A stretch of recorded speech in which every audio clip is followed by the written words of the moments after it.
Welcome to this edition of our weekly Committee on the Present Danger China webinar series focused on the war the Chinese Communist Party is waging against this country, particularly the unrestricted form of warfare that it has engaged in for 30 years at least, but also the growing likelihood that the cumulative effect of the warfare that it has conducted in this fashion, this stealthy, multi-front, frankly, omnifront warfare, short only of the explosive kind of shooting war, the damage that it has done is something that we try to explore, expose, and impress upon our audience is the formula for our destruction if we do not recognize that that is exactly what the Chinese Communist Party is seeking and do something about it in time. This particular program is devoted to one aspect of the unrestricted warfare of the CCP that has been a hardy perennial of its efforts to take down our country, actually predating Deng Xiaoping and his efforts to, through a strategy he called hide and bide, bring about our defeat. I think it goes back probably to the founding because political warfare has been part of the DNA of the Chinese Communist Party, certainly from Mao Zedong's revolutionary days. We have always been a target of political warfare, among other kinds, for the Chinese because we are the impediment to the realization of their unwavering determination to become the world's sole power, dominating, in fact, the entire planet. So, how does political warfare factor into this kind of unrestricted campaign for the destruction of the United States? Well, it turns out in a lot of different ways, and we're going to try to do justice to many of them, if not all, in the course of this program, especially in light of a very important report issued by the State Department this week, in which focus is put on the specific efforts that the Chinese are making to engage in that sort of political warfare here inside the United States. And we're going to be examining how that has translated into the fracturing of our society, truly the divide and conquer strategy at work, and the kinds of organizations that we now know, it's long been suspected, long been asserted for that matter, but we now know on the basis of the United States government's documentation are actually, yes, enemies within and working for the Chinese Communist Party. Two in particular will be the focus of some of our most important insights and revelations in the course of this program: Code Pink and People's Forum. We're going to start with an overview, as we often do, from one of our country's most, well, accomplished and certainly most insightful intelligence analysts. His name is Captain James Fennell, United States Navy retired. He is a member of our Committee on the Present Age of China. We are very proud of that fact. He has been not only in uniform, one of the most, I think, formidable monitors, observers, analysts, and warners about the Chinese Communist Party of our time. But since he took off that uniform, he has continued to serve our country, notably by making available information on what he calls the main thing through a wonderful Google group called Red Storm Risen. He is the co-author with Dr. Bradley Thayer of a tremendously important book, Embracing Communist China, America's Greatest Strategic Failure. You can also follow his writings, I think, pretty much weekly at American Greatness. We spoke with him yesterday, as I recall, on our program, Securing America, and the entire conversation is very much worth a listen. You can find it at securingamerica.substack.com. But we've asked, with his permission, to excerpt a portion of it, relatively short, but a perfect scene setter for the conversation we're going to be about. And we'll go to the videotape with Captain James Fennell. House Ways and Means Committee held a hearing on this influence that's coming from dark money and the NGOs. And one person who was identified was this Roy Singham, who's a U.S. citizen, but resides in Shanghai. And he sits atop a very vast fortune of money that he uses to buy influence and basically propagandize the American citizenry. And he does it through various organizations. One of them is Code Pink, which is a far left organization that, roams around Capitol Hill and screams at one political party on the Hill. And then they, screamed at the president at dinner a couple of months ago. They're very much far left. Even a few years ago, they were anti-Chinese, but now that they're being this Neville Roy Singham, they have changed their tune, and they're putting out the propaganda that the Chinese Communist Party wants to have, along with another group called People's Forum. So what we heard in the hearing yesterday in Congress is that this is an active United Front Workers Department campaign to influence America with political warfare, information warfare, and things of that nature. And so we need to be on the lookout for this. I'm glad that the Ways and Means Committee was. My recommendation would be to get this over to the Department of Justice, start looking into racketeering charges, RICO statutes, and start treating this as for the criminal activity that it is, and start having real indictments levied against these people that are doing this activity, and start freezing some of this money, because it is, as they said in the hearing yesterday, one of the analysts there talked about, they're trying to influence three things that anybody that watches the news today can see. They're funding the migrant turmoil, they're funding the election turmoil, and they're funding the disruption or protest turmoil.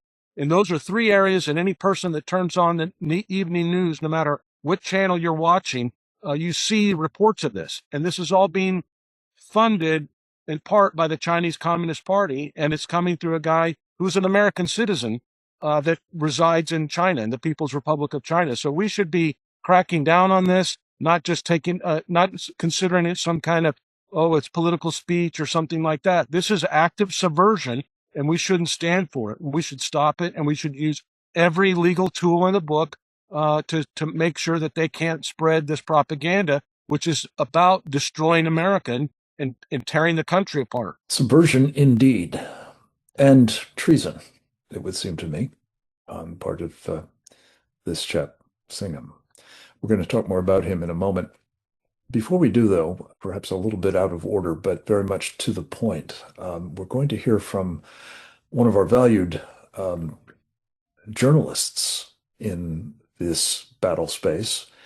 He is Jan Jekielek.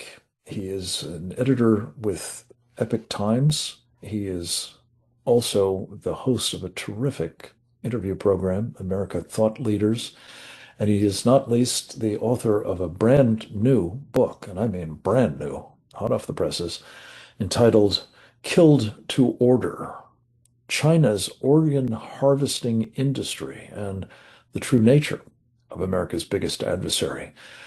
He has been very actively involved in both reporting on and warning about Chinese subversion inside the United States. And we're very pleased to have him with us to talk a bit about one of the manifestations of that involves people in the Falun Gong faith community, of which he is a member, including its absolutely spectacular dance company, Shen Yun. Jan, thank you for finding time for this important contribution to this program. Thank you for having me. This is absolutely wonderful. And it's also kind of auspicious that I get to thank in person Jim Fennell and Brian Kennedy for endorsing my book, Killed to Order, among many others. Actually, it was kind of crazy. I sent out a whole bunch of requests to different people, and like 80 people wrote back. So it's quite and the book is something that actually relates to this topic. I won't start with that, but killedtoorder.com if you're interested in knowing more. It isn't a shock to learn that, to get kind of official clarification around Neville Singham and Code Pink doing their work. If you're on the Hill here in Washington, D.C., and you go to any China-related event, the Code Pink people are there. In some ways, it almost feels performative in some cases, where they just kind of launch their protest against anything that might make communist China or the Chinese Communist Party look bad. I mean, you're kind of you watch this happen and you think to yourself, how weird is this? And these are not Chinese people. These are very, very left wing, typically middle or middle-aged women that are playing that role. At least that's my anecdotal observation around the Code Pink people that I've always been seeing. Neville Singham, for whatever reason, intellectually aligned with the Chinese Communist Party, has his offices there, lives there as far to the best of my knowledge, and kind of endorses the ideology, and I guess is interested in seeing more of that appear in America. I think it's bizarre. I was at one of the recent Shen Yun performances at Kennedy Center, and I noticed there was actually a small group of protesters out there. And, so this is like anti-Shen Yun protesters, it's like, again, it's a dance performance, right? So there's always, it's a very strange thing sometimes to see that. And, they've got all sorts of weird placards and essentially set up to try to demonize both Shen Yun and Falun Gong. Many of the performers in this Shen Yun dance performance, which maybe I kind of explain briefly what it is, are actually Falun Gong practitioners. And its tagline is China before communism. It visits, I heard, 1 to 2 million audience members a year. There's 8 touring companies that involve, basically dance and also a full orchestra.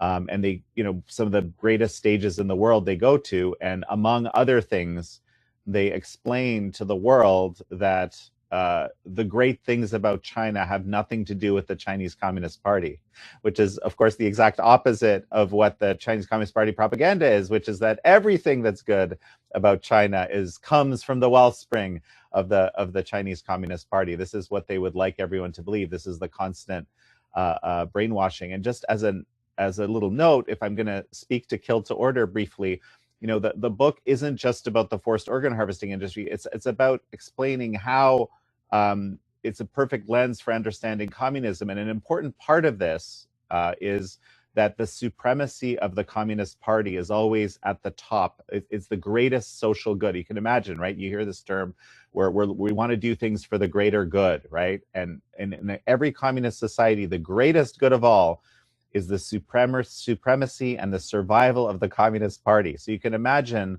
why now mass atrocities are a common feature of every communist system that's ever existed, because, well, the human life and dignity of the individual is a distant second or third or 150th or something like that. So now how does this apply in the political warfare space? I'm just going to speak to this a little bit briefly using the Shen Yun example, okay? But so since about 2022, I mean, the CCP has been obsessed with trying to destroy Shen Yun since its inception in 2006 in all sorts of ways. But since 2022, they've really kind of upped their game beyond the typical, like, when I say typical, it sounds kind of bizarre, but like slashing of tires, intimidation of people, the typical, like what we would call transnational repression in the human rights space. So that kind of stuff had been happening. They'd be calling theaters, okay, and saying, you guys shouldn't work with Shenyun. In some cases, that really backfired on them because they would even write to congressional members and state house members and so forth, saying, it would be bad form to see this show, and people would be kind of outraged. Why is the Chinese consulate or embassy or supposed representatives reaching out to us, telling us not to participate in this show, right? It sounds weird, right?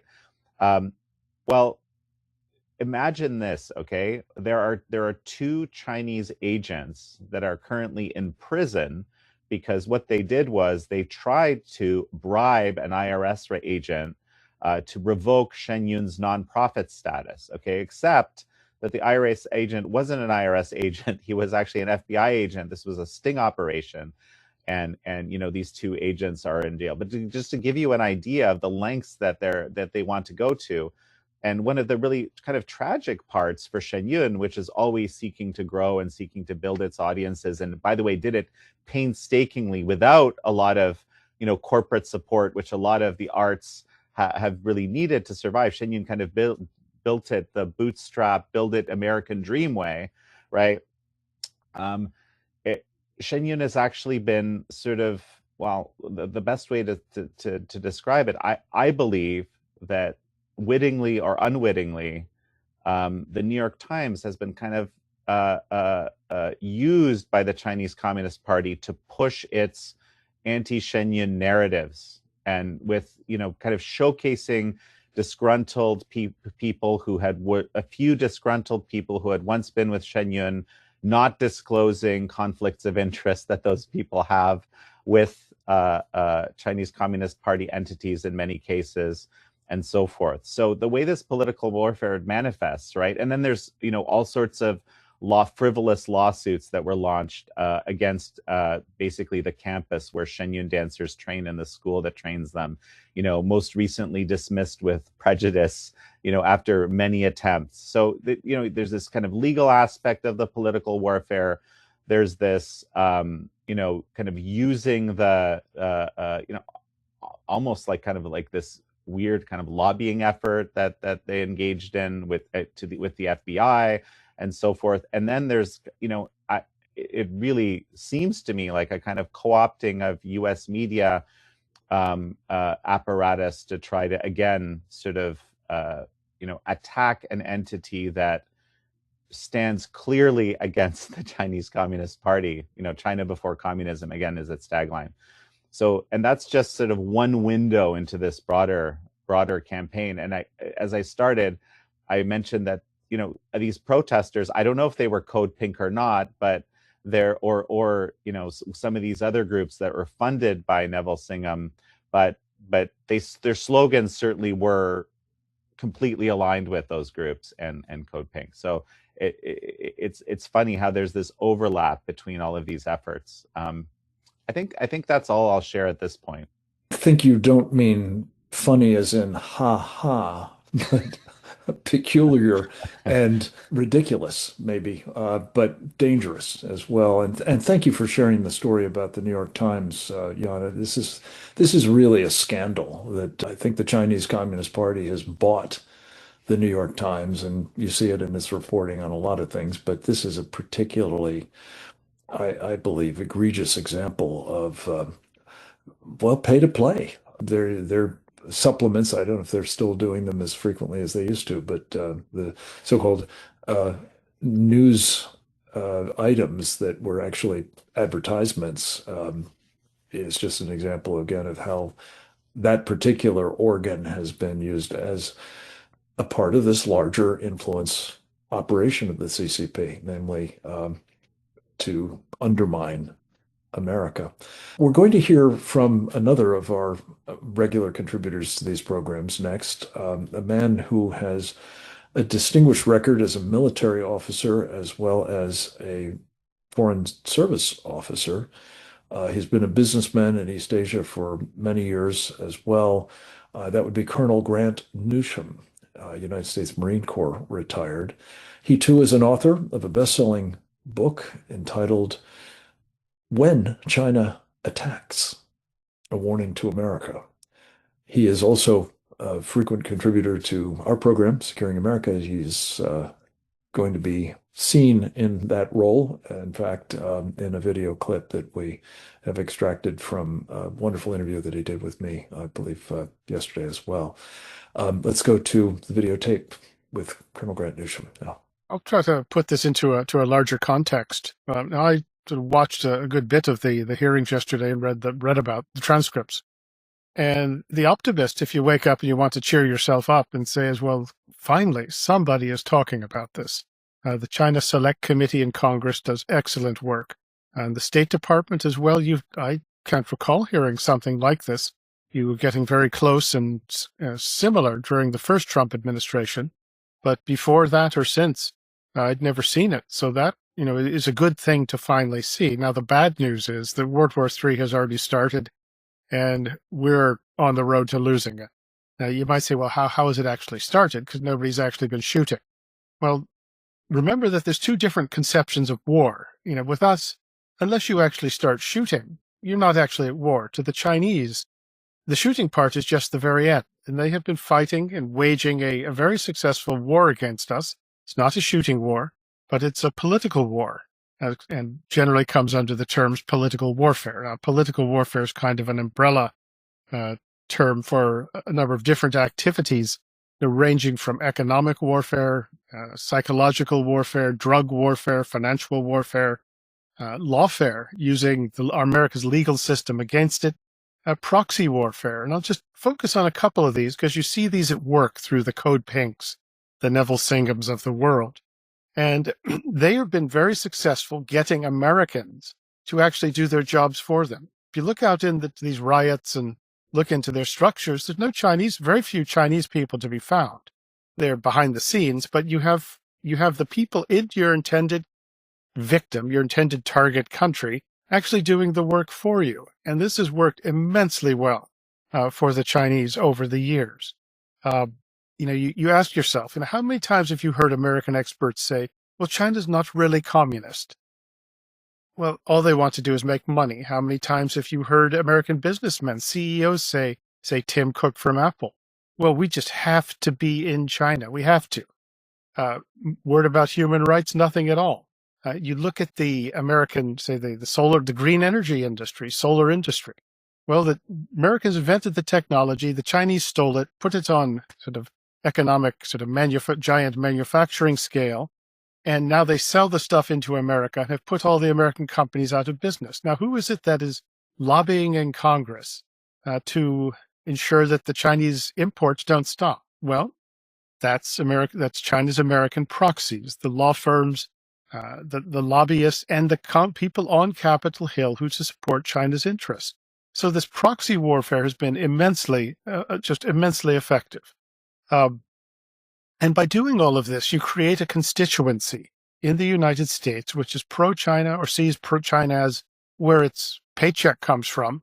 And at that point, you can see how deftly China has gone about actually hurting us. And you look at the economic warfare as well. We'll throw in that. Consider of the last 30 years. Well, we've moved so much of our manufacturing to China. And you've hollowed out American cities, American neighborhoods, separated Americans from their lives.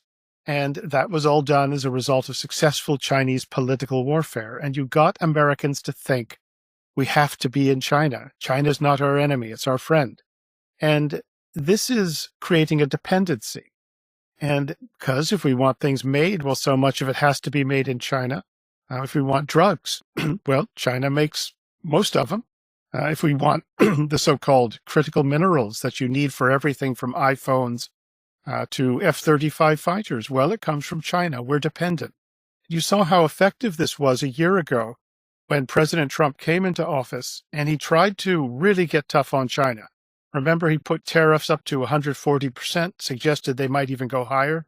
Well, the Chinese said, well, not so fast, Donald. We have these rare earths, and without them, your business is shut down. And you had major CEOs coming into the White House saying, look, we got 2 weeks or we close down.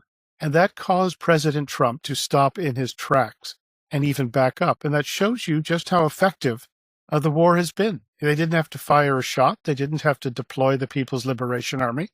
They had just built up through successful political warfare, the economic end of it, the psychological warfare end of it, the strength that really handcuffed the United States. Trying to get out of it is proving very hard. And part of another thing that you try to do is you want to destroy, you want to break down your opponent, the so-called entropic warfare. You want to cause friction. You want to make Americans start to see each other as the enemies. And that is where the groups like Code Pink, the Tides organization, and go back to Black Lives Matter, Antifa. Well, this goes back, the Chinese connections go back to the 60s with the Black Panthers, if anyone bothers to look. Michael Waller from Center for Security Policy does excellent work on this. But the Chinese connections are there, and you just have to look at it, but think of the harm that has done. When you have Americans really starting to hate each other, when you have American cities in flames, well, how much better does it get from the Chinese perspective? And once again, they haven't had to, deploy the military to do this at all. Now, back to the proxy examples, and there's really no limit to those. I would, in fact, argue that one of the the most successful ones, besides Hunter Biden probably, was actually Hank Paulson, the former Goldman Sachs executive, was Secretary of Treasury. He did more to help China build up its financial system, its economy, than probably anyone in America. And he's pedigreed, a decent guy, but the Chinese very successfully worked on him, and you appeal to American greed, vanity, naivete.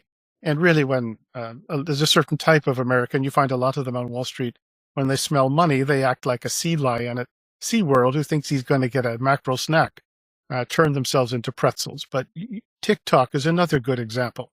The Indians banned TikTok in about 72 hours, about 4 or 5 years ago, after they had a fight with the Chinese up on the northern border. We can't figure out how to do that. And when you saw, this was a while back, the president of of TikTok testifying before Congress, and he was, of course, saying the things they would say. But the most interesting thing, the most telling, was behind him was a phalanx of lawyers and lobbyists, all white people, all Americans, who were there to do the Chinese Communist Party's bidding. And that is successful warfare. Imagine if you could turn all this on its head, we could do that to them. We would be patting ourselves on the back to no end. We would have far less concerns about China because we would know that they are nowhere near the military or economic threat that they should be, nor psychologically prepared to take us on. Additionally, as one outcome it's an aspect of political warfare, I mentioned drug warfare, fentanyl. We talk about this all the time. It's killed well over 750,000 Americans since about 2013, and that's the dead. The wounded are many times more. So every year, China takes 2 or 3 divisions off the battlefield for us. What has the American response been? Nothing. Capitol Hill has never put any serious punishment on the Chinese for doing this. And that is successful political warfare. So again, to the Chinese it's war, to us, well, it hasn't started because there's no shooting.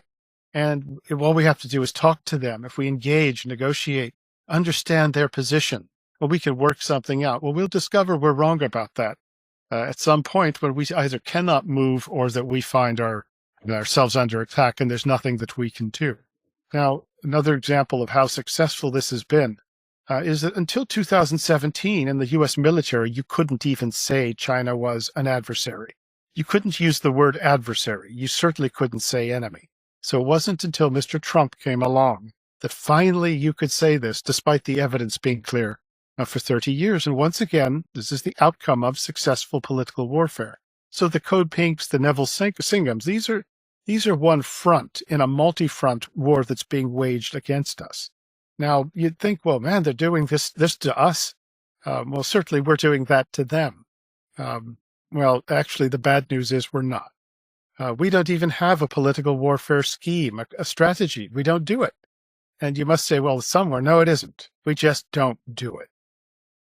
Colonel Newsham, thank you. This is an extremely helpful overview and synthesis of what is actually going on and has been for so long. I would just, in addition to making it clear that I too have endorsed killed to order, I guess not quite in the formal way that our Many colleagues have, but we did a wonderful interview with Jan Jekulek recently, and I'm all about it. But there's also two other books that I just want to mention in this very important context, namely Lee Smith's book, The Permanent Coup, and Peter Schweitzer's brand new national #1 bestseller, even in the New York Times, The Invisible Coup. And both of these chronicle what has been done by the Chinese Communist Party as part of its political warfare by capturing our elites and weaponizing them against our country. Happens it's the topic also of a book that came out of many of these, I think the first 70 of these, some 220 now, webinars. My colleague and I, Didi Laugesen, wrote about 2 years ago now, entitled The Indictment, Prosecuting the Chinese Communist Party and Friends for Crimes Against America, China, and the World. I commend all of these to you because they will provide you much, much more detail on how the political warfare strategy of the Chinese Communist Party has been waged against us to such incredible effect. We're going to turn next to another of our very important colleagues on the Committee on the Present Danger of China, one of the founding members, a man whose expertise in matters of political warfare in particular, as well as his insights into the nature of the CCP and the threat that it poses to us, and various ways in which we can defeat that threat, including in the so-called public diplomacy, information warfare battle space. His name is Dr. John Lenczowski. He is a man who served, as did I, many years ago, in his case with great distinction on the National Security Council and in the State Department under President Ronald Reagan. He was one of the very few who were directly involved and read in on the strategy for taking down that last totalitarian communist ideology and nation and regime operating under it back in the Cold War. He has also been an incredible contributor to, I believe, the passing on of the torch in the fight for freedom to new generations through the Institute for the study, which one is it? I'm sorry, the Institute for, that'll come to me. World politics. There we go. His contribution, not least as the founder of the Institute for World Politics, of which he is now the President Emeritus and Chancellor, I believe, is of incalculable importance. Is this fight goes on, needless to say, past this generation.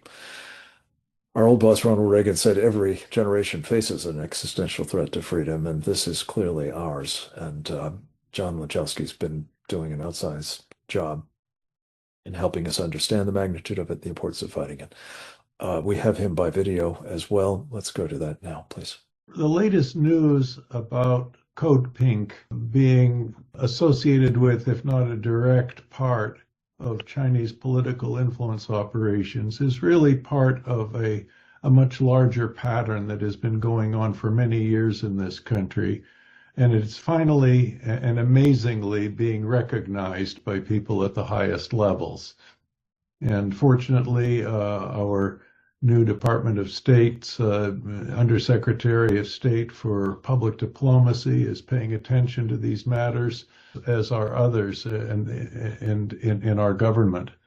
But let's just put this in a larger context. The Chinese have been busy building an infrastructure of strategic influence in this country. And I want to say the communist Chinese, because I like to make a distinction between the Communist Party and the Chinese people and the Chinese nation, and they are not the same thing.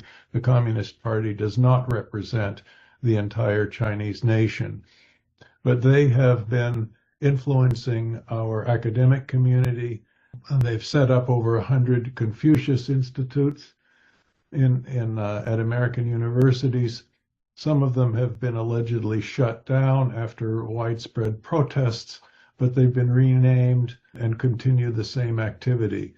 They have been essentially corrupting many of our China experts in our universities and our think tanks.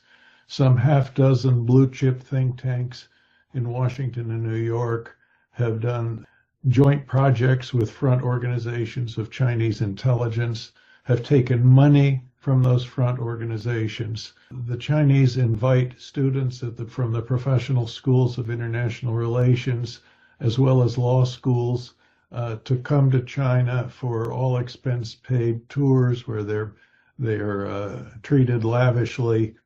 They have been bribing our media.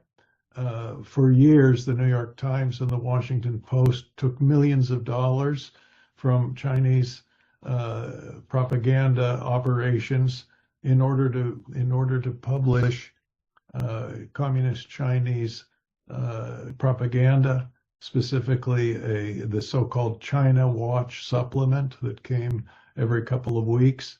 And the problem, of course, with that was not so much what appeared in that propaganda, but what those newspapers failed to report about strategic developments that the Chinese were doing that are inimical to the national security interests of the United States. And so there was only one newspaper of note in the entire country where you could reliably get information about the Chinese military buildup, about their espionage, about their strategic influence operations, and that was the Washington Times. And that still is pretty much the case because the New York Times and the Washington Post don't really pay that much attention to these matters. The Chinese have been influencing Hollywood, and they do it by limiting the number of American films that can enter into the China market.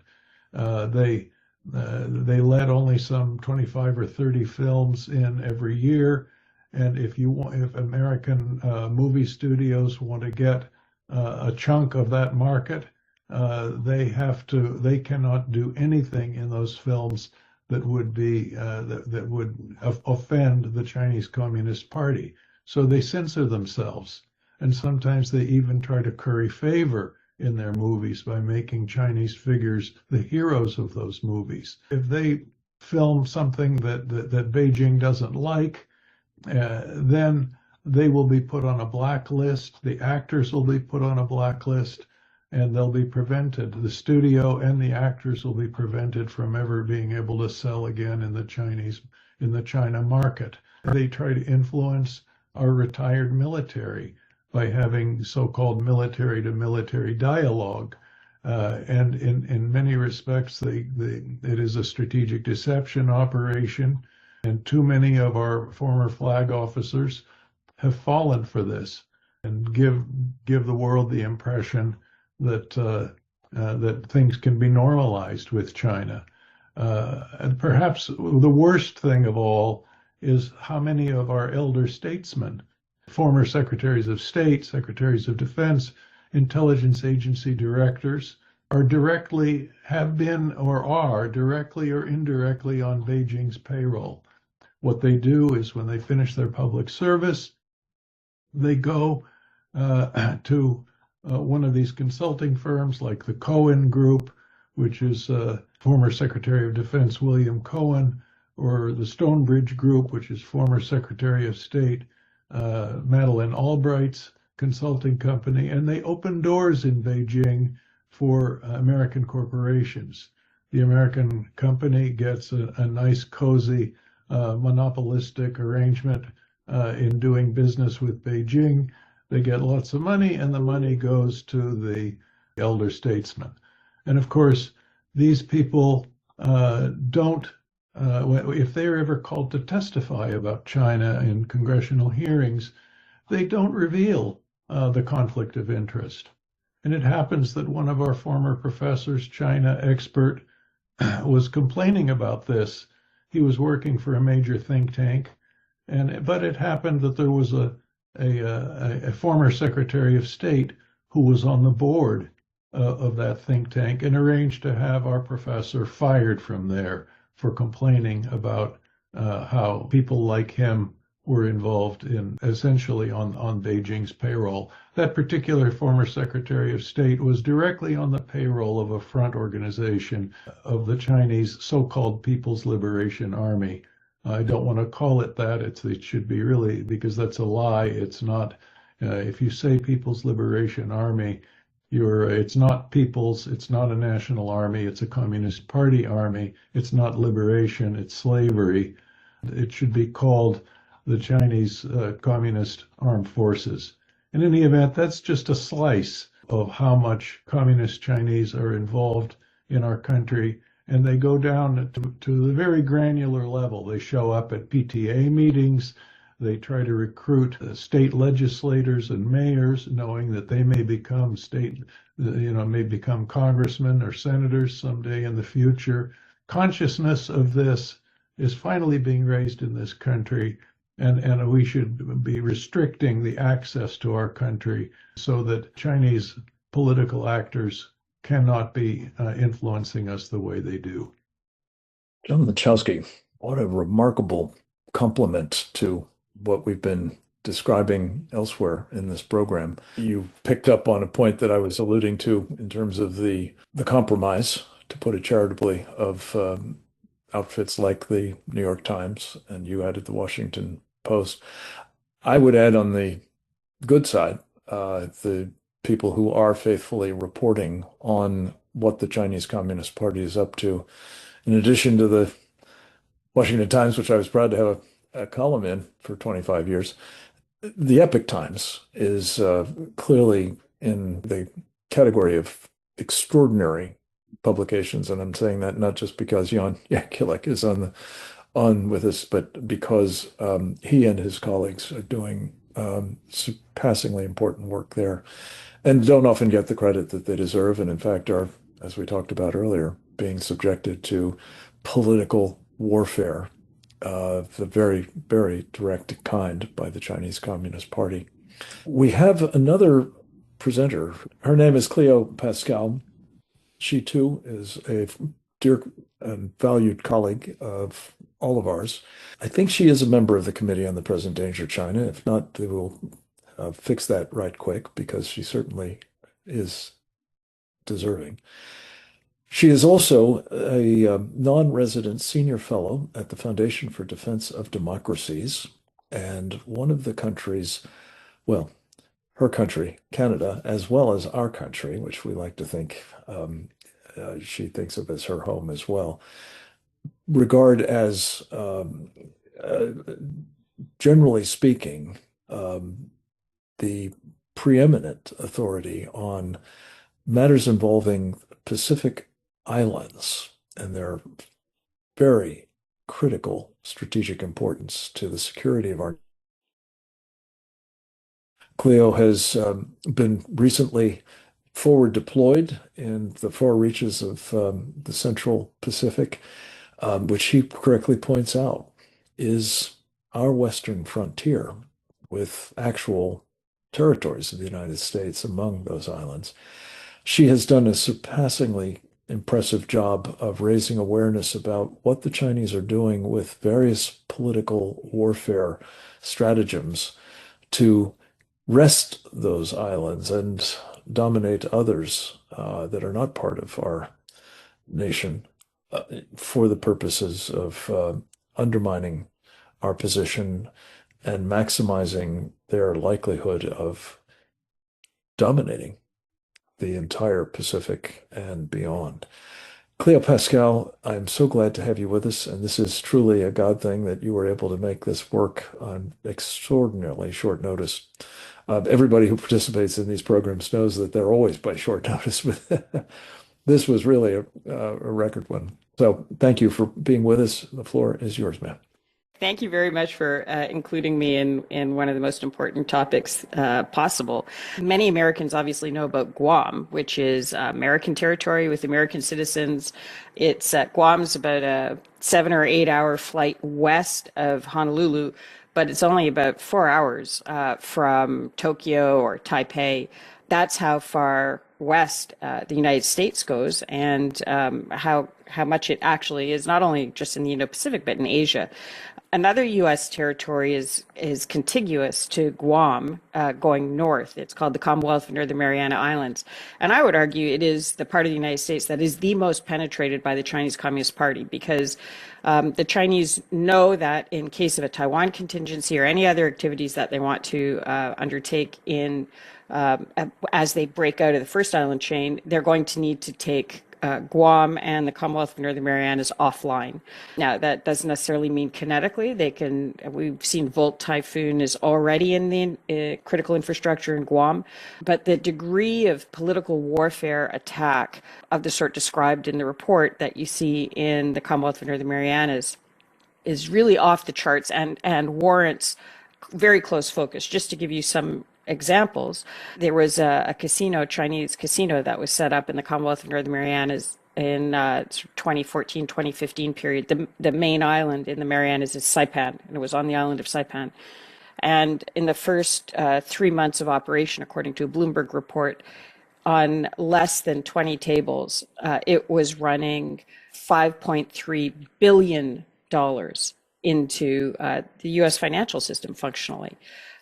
There were investigations eventually. The FBI seized documents, and nothing has happened. That casino went bankrupt. Its assets have now been bought by a company that was made to look Japanese, but actually the main actor is a Chinese man who took a Japanese name and seems to be closely associated with some of the previous operators of the casino.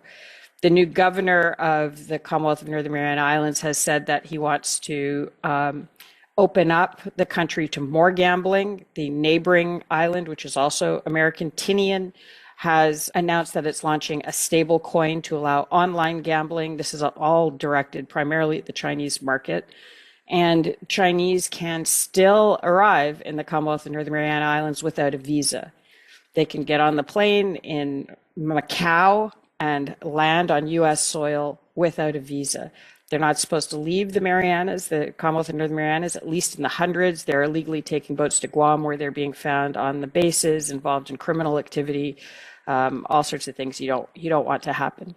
We can't get that loophole closed, and that this goes to, I think, some of the things that are being touched on about how it may seem remote. This is very, very far away physically, but the decisions are being made in Washington that could tighten this thing up. The Chinese arriving without a visa in CNMI, including for, as was described in Peter Schweitzer's latest book, Birth Tourism, that's not congressional, that's Homeland Security. That can be changed with the stroke of a pen by Secretary Nome. Similarly, we've got the woman that represents the Commonwealth of Northern Marianas in Congress, Kimberlyn King-Hines. She's their delegate to Congress. She participates in committees, everything up to voting in the final vote. She's actively pushing for more engagement with the Chinese market, including the lifting of caps on direct flights from mainland China into the Commonwealth of Northern Mariana Islands. What she's pushing for would also, she doesn't mention it, but would also allow unlimited flights from mainland China into Guam. So we're seeing a degree of penetration that's, I mean, if this was happening in Massachusetts, people would be enraged. The woman that ran the Bureau of Motor Vehicles in CNMI was convicted of selling U.S. driver's licenses to Chinese. She had a Chinese co-conspirator, cost about $1,700 for a U.S. driver's license if you're illegally in the country. This is all on the record, but very little is being done.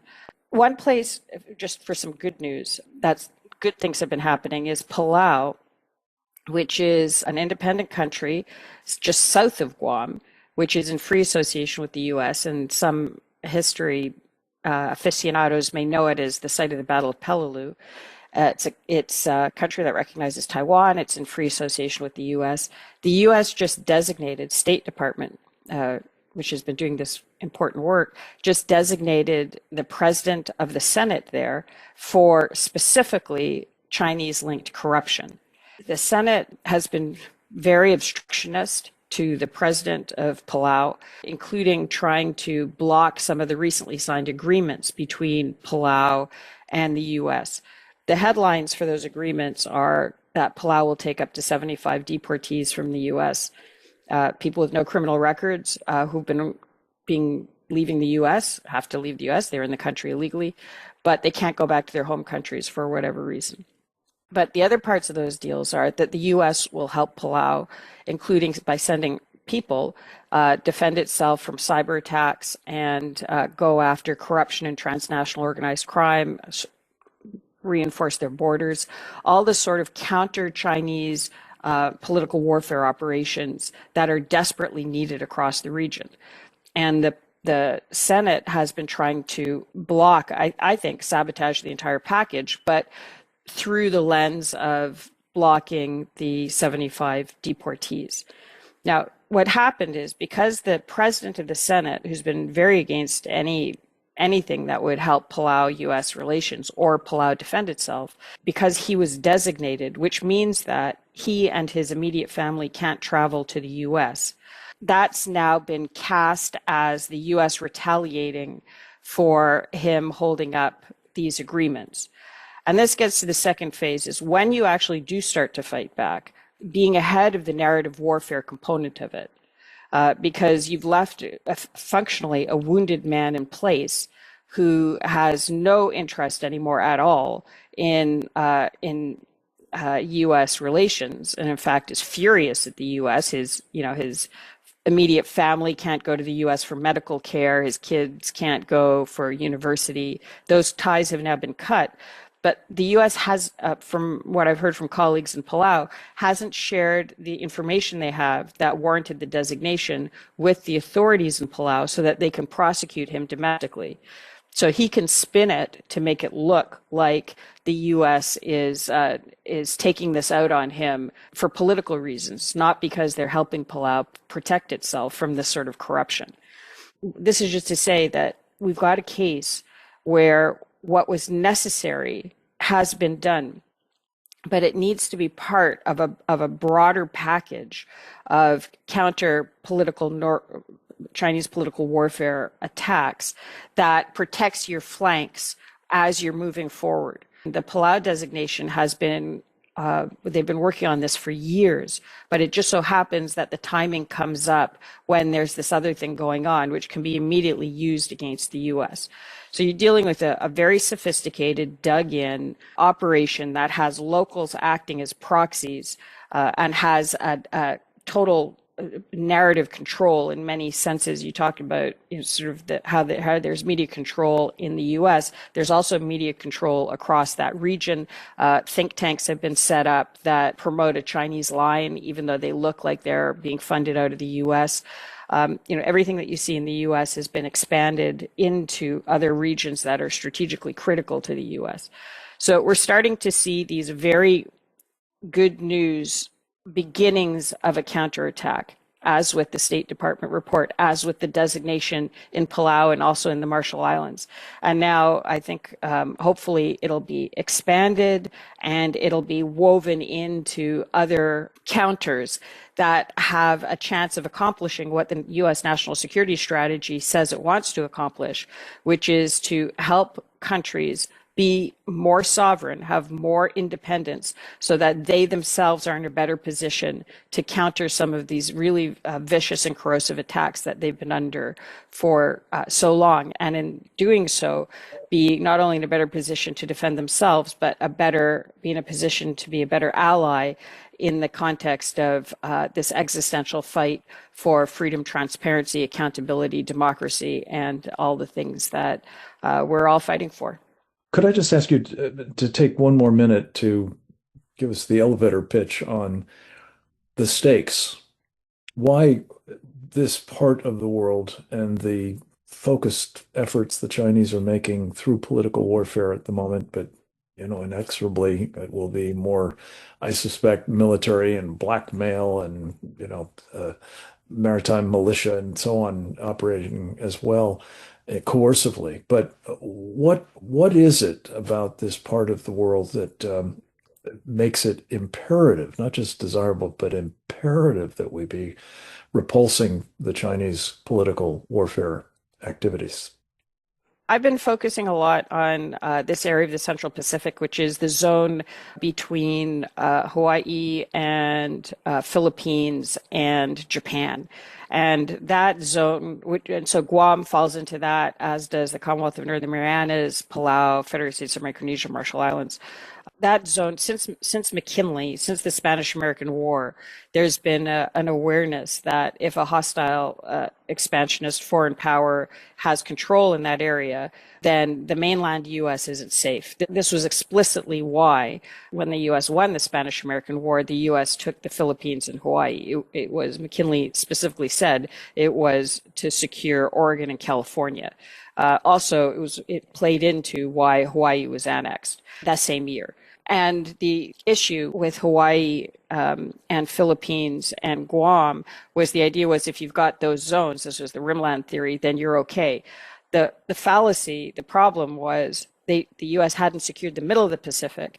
And those places, Palau, what's now Palau, Federated States of Micronesia, Marshall Islands, went to the Germans, and then the Japanese took them from the Germans in World War I, and from 1914 until World War II, slowly built up and militarized the center of the Pacific. And that resulted in 100,000 Americans dying trying to get across the Pacific in order to be able to constrain yet another hostile expansionist foreign power that had gained control over the center of the Pacific.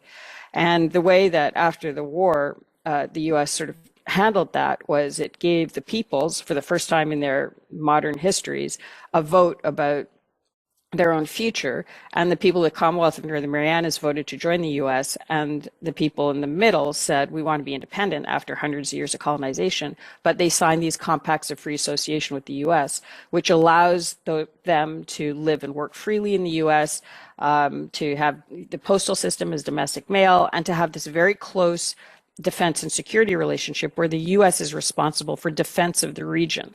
The defense of the region has been seen mostly as kinetic. So you've got the base in Kwajalein, for example. Now I think the concept of defense, at least what we're seeing the tender shoots growing out of State Department is an acknowledgement that defense also has to be on the political warfare front. Otherwise, China, as mentioned, is very actively trying to set up in the region, and you will get yet another hostile, aggressive, expansionist foreign power in the center of the Pacific. And again, the U.S. Will not be safe. So we're learning from the lessons of history from McKinley onwards about how important this zone is. It's not accidental that there are American territories on the western edge of the Pacific. That's a message sent from strategists from 130 years ago. You need to pay attention to this area. And the Americans out there are as American as anybody else. They're as an American as a New Yorker, and they deserve the same sort of protections and attention as any other American. Well, thank you. And I appreciate you rounding that out, because I think it makes all the more important your persuasive arguments that this is a place we have to engage to counter the Chinese political warfare, as is true of the rest of the United States as well, of course. We have one more speaker before we come to our cleanup batter. His name is George Racely. He has been active in the political warfare battle space, mostly domestically, but with a keen eye to the international arena as well. George has served in senior positions on Capitol Hill on the House side, as well as in the office of the Vice President of the United States. He has been, I believe, involved in over 300 political campaigns in the course of his career, ranging from presidential on down. His grasp, therefore, of the business of politics, but also politics in the sense of influence and subversion and opposition research and exploitation. I mean, these are all tricks of the trade that I'm delighted to say, because he's on our side, he is singularly equipped with, and therefore particularly important to hear from in the course of this particular program.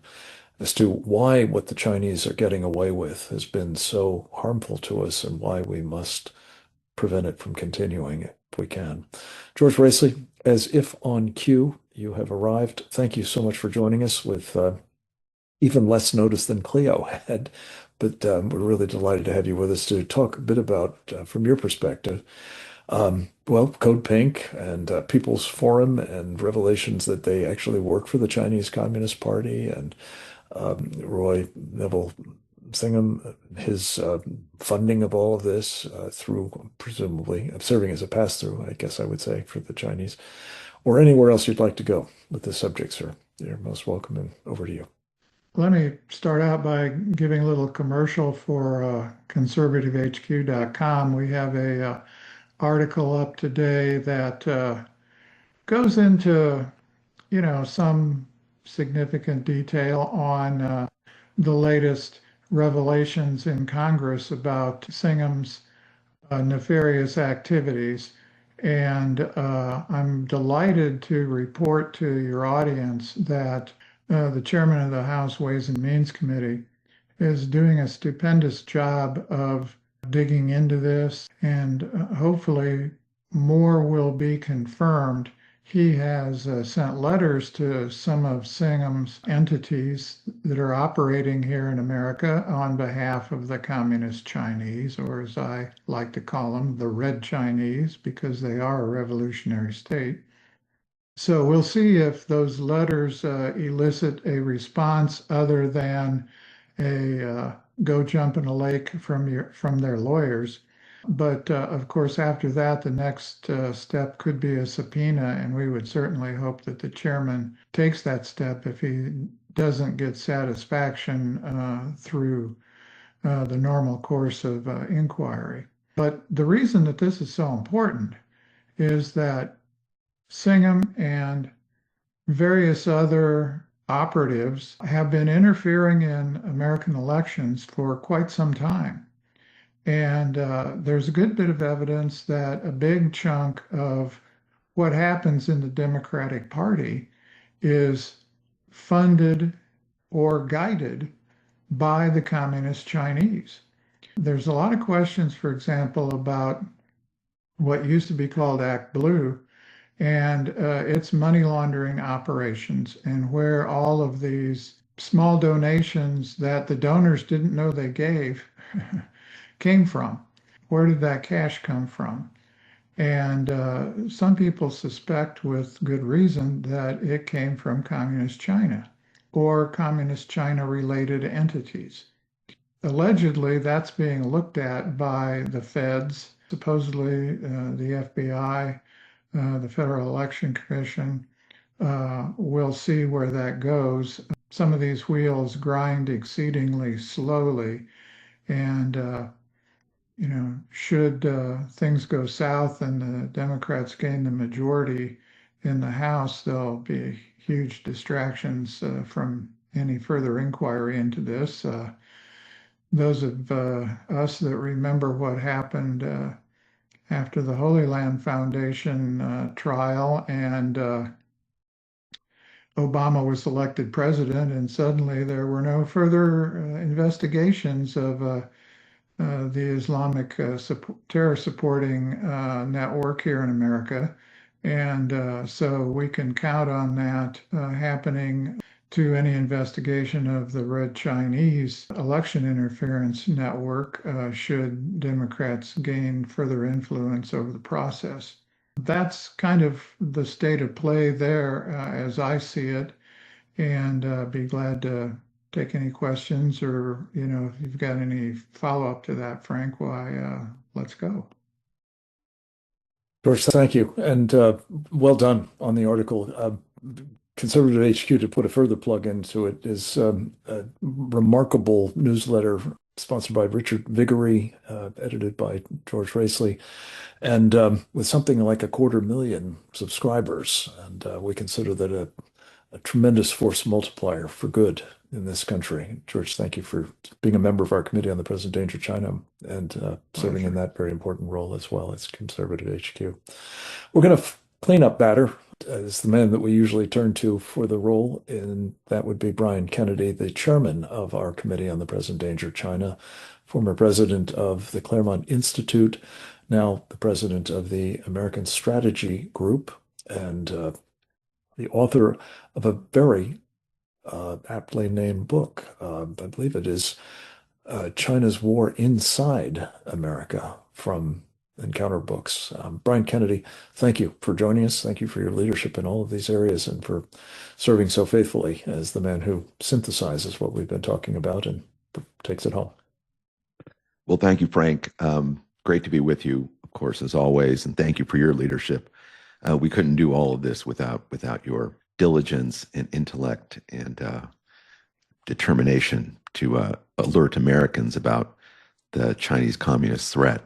First of all, let me associate myself with everything that's been said so far.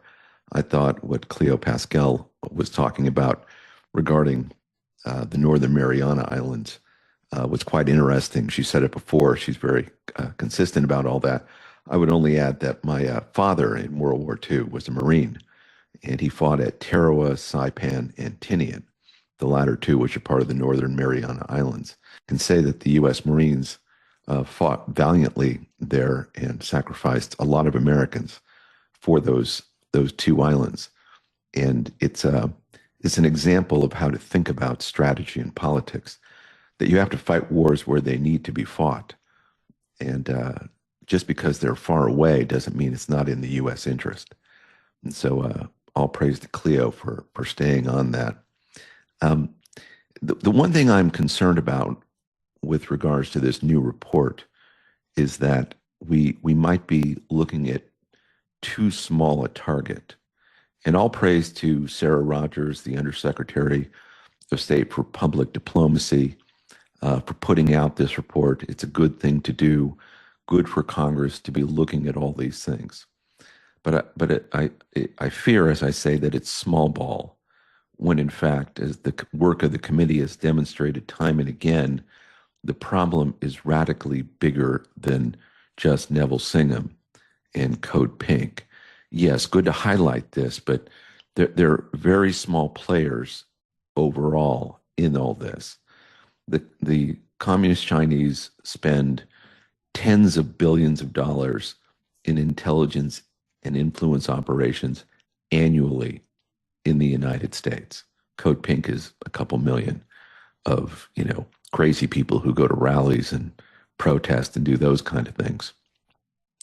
And of course, that's not nothing, but it's not the magnitude of tens of billions of dollars that get spread every single year throughout American society in order to buy off and corrupt American political elites and Americans all over the country who are in any position of power. Counter to that tens of billions of dollars, you would think the United States would have a counterintelligence capacity in this country that would be in the billions.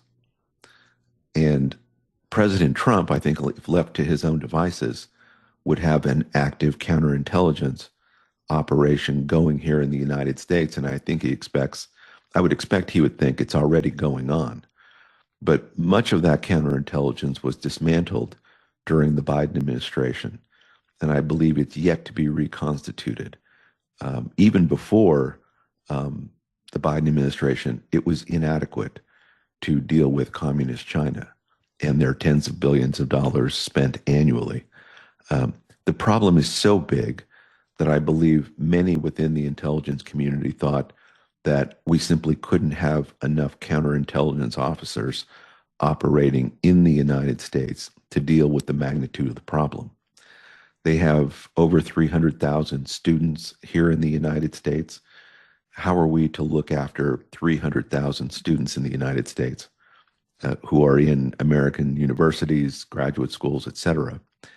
We can pick off one or two here and there, and those stories get publicized annually.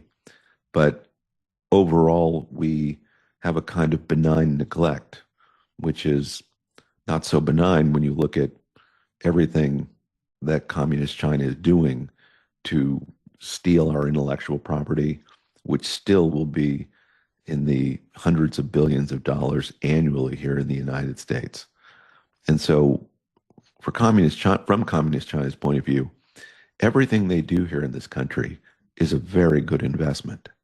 Those tens of billions in intelligence and influence operations yield hundreds of billions and eventually trillions of dollars that have gone to them because, as we know, America is an open society. We're not a closed society, obviously, like Communist China with their credit scoring and their monitoring of all sorts of domestic activities. We're an open society. So we have a unique challenge that we face in trying to have a free country and yet deal with the world and this global communist movement that has penetrated the country and is on a daily basis operating in such a way as to undermine our republic. I'm just finishing up a long piece on our elections and the need to nationalize our elections, something President Trump has talked about. One of the reasons is because our election system is done with electronic voting. And that electronic voting is done on machines that are made in Communist China using components from Communist China. Sometimes they're made in Communist China and sent to Taiwan and then sold to the United States. But the idea that we would let our voting system be built in Communist China or in any foreign country is absolutely insane and suicidal. Those same voting machines that are built in Communist China run software that was developed in Venezuela, a communist enemy nation of the United States. And so when you look at all these things, whether it's Code Pink or our election system or our immigration problems, I mean, we haven't mentioned on this show, but I'll do it, that there are 200,000 Chinese men of military age who came to the United States during the Biden administration. And they came here and they melded into the country almost seamlessly. These appear to be special forces. And I'd like it, if they're not special forces, I'd like it proven to us they're not special forces. But they've gone throughout the country. The Chinese own, hundreds of thousands of acres of land in the United States. They have the ability to have to operate today in on those Chinese lands. They have the ability to have melded into America's big cities, many of which have Chinatowns, but many of which just have such large Chinese populations that they could have been absorbed into that too. Where today is DHS and ICE going after those 200,000 Chinese nationals who look to be Chinese special forces who are here in the United States? It's very difficult to take seriously at some level. And again, all praise to Undersecretary Rogers for doing what she did in highlighting Code Pink. But if we're going to vote in a voting system that is made in Communist China, and we're going to allow 200,000 men of military age to live here in the United States without us rooting them out, it's hard to take seriously that the United States is really going to solve the problem of Chinese influence in the United States. Just having more transparency about who the donors are to Code Pink or any of these organizations is, it seems to me, I won't say it's beside the point because it is real, but we have to have a whole of government approach to what China is doing to our country. We don't have that today. President Trump has articulated that Communist China is operating in such a way as to be understood as an enemy of the country. They do the kind of things that suggest they are an enemy. And although President Trump has said this, he has yet to have a government that is capable of fulfilling his strategic designs would be, I think, the best way of putting it. He believes this is a serious problem, but DHS has not followed through. The FBI has not followed through. Our CIA, which should operate abroad, I don't think it always does. They should be reporting back to us on what they're doing to make sure the Chinese influence abroad does not enter into the United States. This is a failure, it seems to me, Frank, of an enormous magnitude that we're just not getting right. And I would just caution the audience that just because we're going after Code Pink today doesn't mean that the government is preparing for those bigger problems that I just described. Today, we don't have, and this is one of the themes of this piece I'm writing, we don't have an executive order or legislation to outlaw these Chinese voting machines in our country. And that's something that I'm encouraging the president to do at once. I think on the natural, he has said we can't vote using these voting machines. But then we have to take the next step and make sure that we have fair elections in this country. We have to make sure that we're rooting out those 200,000 Chinese special forces, I'll call them, here in the country. And we have to build a counterintelligence capability that makes sure that no foreign power, including Communist China, can do things to harm this country. And so today, as encouraged as I am by this report, I am also deeply concerned that we're not doing enough, quickly enough, to get this right. So thank you, Frank. I just feel constrained to add, when you're talking about the voting processes being penetrated and subverted by the Chinese Communist Party, the book that I mentioned a moment ago, Peter Schweitzer's The Invisible Coup, talks about how the Chinese are using birthright citizenship to create a whole cohort of American voters, maybe 18 years from now, but nonetheless, who, after being born here by virtue of a pregnant Chinese woman coming here, giving birth, and then taking the baby home, and living under communist, indoctrination from that point to the point where they get the chance to vote as American citizens. There's a whole nother level of, outrage that we must address as well. I have to drop off at the bottom of the hour, but just two quick questions to both our remaining speakers. Brian, maybe to you. I don't think mention has been made of the United Front Work Department as an instrument of the Chinese Communist Party for the purpose of waging political warfare. I've heard you assign a very sizable amount of money, and you may have alluded to it just now, to the annual funding of their activities here. Could you speak to that point a little bit and just how extraordinary the commitment of the Chinese to this practice of such warfare is? It was thought maybe 7 or 8 years ago it was $16 billion a year. Today I'm putting that number at over 20. By all accounts, everyone I speak to about this, that it's a substantially larger number, and that 20 billion doesn't even count what they're paying for their students to come to American universities.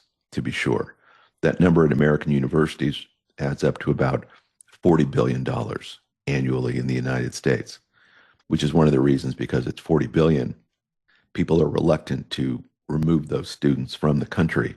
But those students, I would add, are almost all children of the Chinese Communist Party, who are part of their operation to penetrate the United States. But between that and the United Front work, and money is fungible. Money is very hard to trace, especially when you don't have the counterintelligence capacity to see where it's going. We do this on a very small scale today. I've talked to former FBI agents who say the magnitude of the problem is so great that we would need an FBI that is so much larger than it is today to try to deal with this, that we simply don't talk about it. So those United Front operations that are here in this country that do engage in political warfare, we by and large just let those things pass. And that's something that simply has to stop today. They're well funded, they're motivated, they see themselves as on the winning side to take down the country. We have to wake up as a people that we're going to build an apparatus to one, those people who shouldn't be in the country should be removed from the country. Those people who are operating illegally need to be arrested. They need to be treated like the criminals that they are here in this country. It's active espionage and influence operations meant to take down the United States. This is not support of free citizens in this country who have political grievances. This is an active political operation to subvert the United States and its Constitution. Well said. Lastly, to you, George Raisley, Brian is working on some recommendations for the president in this space. If you had his ear, what would yours be, sir? One of the things that Brian brought up, which I would like to put a slightly finer point on, is that these, at present, hundreds of thousands, eventually it'll be millions of birthright citizen Chinese who have never lived here can indeed vote. And in fact, in many states, they can register to vote without even coming here. Once they've got their passport, they can register to vote and they can cast a vote without ever setting foot in the United States.